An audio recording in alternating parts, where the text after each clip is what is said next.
you know, once a player gets control, you know, basically pause the match and talk about, you know, how they got control, like, and why, and then talk about what they need to do in order to hold it. And another one is first spawn, and although I've been thinking about maybe calling that cut the cord. But anyway, in first spawn, the idea is you spawn into the map, and then we pause it, and depending on where you spawn, you talk about, oh wow, that's a nice clusterfuck of rails. You talk about sort of the potential choices that are available to each player, and what would benefit them the most. And because a lot of times, you know, I would say when people are first starting duels, they might kind of go, okay, I've spawned in, now what the fuck do I do? You know, I remember that being one of my biggest questions, because it's not really obvious, you know, especially when you say on DM6, you get the LG spawn and your, you know, your opponent gets the shards.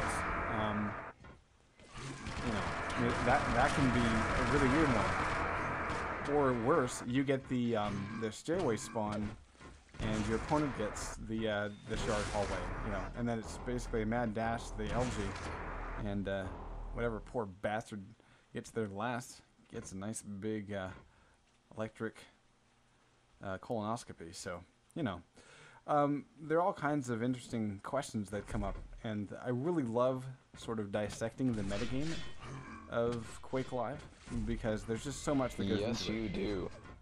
I really do. I appreciate it though, and I think a lot of other people could get a lot out of it as well. Just an update on the match. We're now looking at 77-11, so apologies for not doing the play-by-play so much, because really, Sparks, this is his match. Well, actually, the play-by-play is Sparks rails, Sparks rails, Sparks rails, Sparks gets armor, Sparks rails, gets quad. Sparks rails. See, Sparks rails, and Sparks rails, and Sparks rail. Oh, Sparks missed a rail. Sparks dies. Kills. For the 8th time. And we go back to really, Sparks' railing. Yeah. Nice weaving behind the armor. That's going to set him up as soon as he gets rail, if he doesn't already have one. I'll set him up for quad. He'll need to top off on health, so it'll be here. Ooh, double team. Nice play. Alright, so now actually this quad could go to paramedics for the first time in 5 seconds. Gil's holding it down. Not long enough. What the fuck happened to Mesta? Where'd you go, Mesta?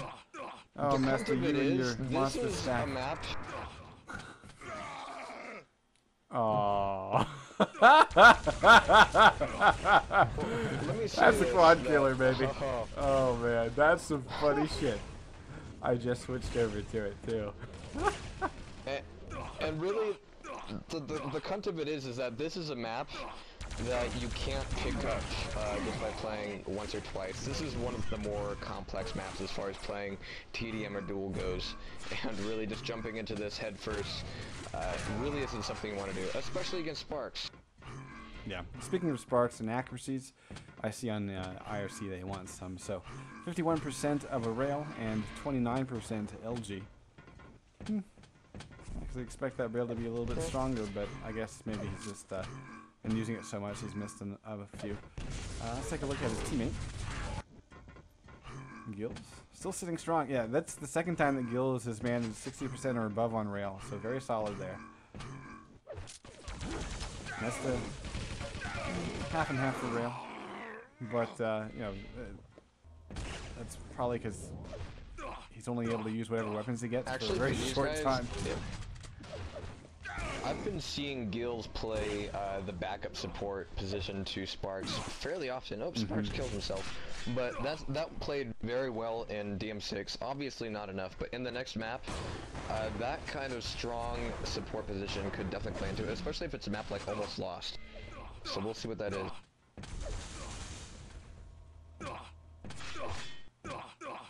I'm trying to watch from Wonko's point of view. Wonko has done slightly better, dying 7 times less than his teammate, and eking out 2 more frags.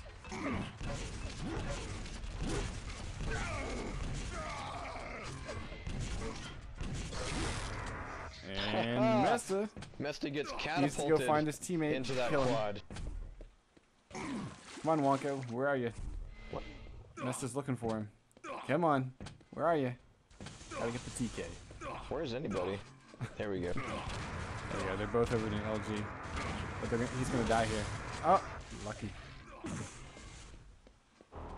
Very lucky. There it is. Yeah, it's becoming sharply obvious that Mesta does not know this map. Seconds.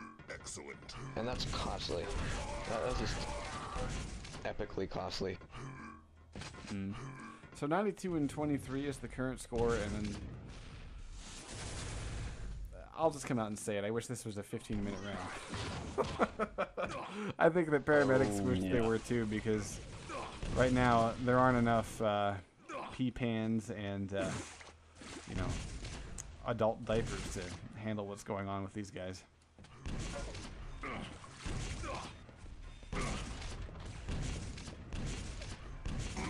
I'm thinking about that way too much. Thank you.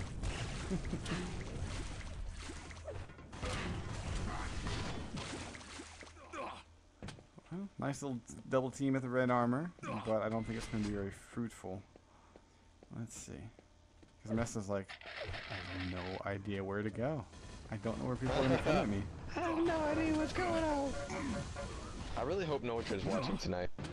Sadly, Wonko got the kill there. Mesta did the work. Wonko comes in. Yoink. My point. Nice plasma from Mesta. But close range with a shotgun. Yeah, he got greedy. Ooch. Ouch. And shit. Yeah, I don't know. Then he got greased against the wall.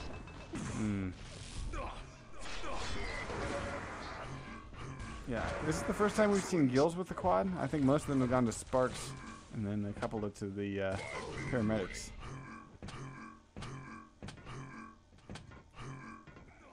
So you can see Gills turn back there. That's because Sparks is going to try to either clear out the map or flush them to him.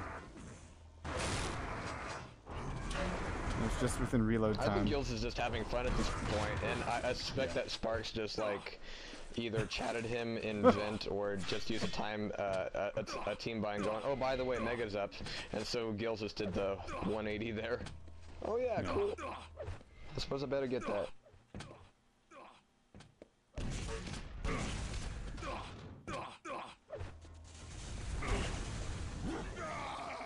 So yeah, so the question is, you know, will paramedics come back after this bye week and learn this fucking map? Because quite frankly, right now, if I am any other team playing in QuakeNight and I run against paramedics, I'm playing this map.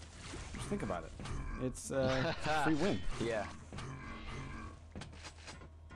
And really, you know, we're looking at two different teams from two different divisions here, and I don't want to say that this is a good example of what a cross-divisional play looks like. We do know that Mesta just doesn't know the map, and that has nothing to do with the division. That just has to do with not taking the time to learn the map. Yeah. I can only say it so many different ways.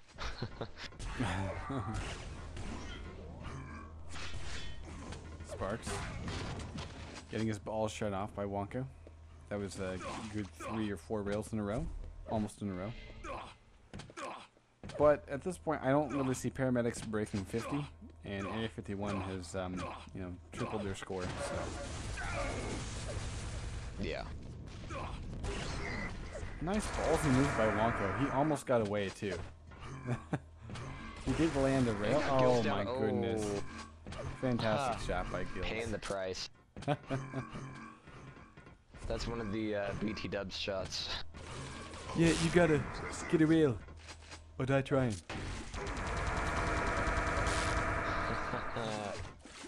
What? Okay. But yeah, Gills is just going on the warpath here with the squad. What?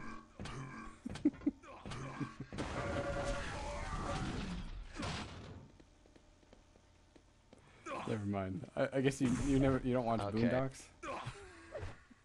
Oh right. See, I don't have TV. Oh my god, dude! You don't even need TV. Watch it on DVD.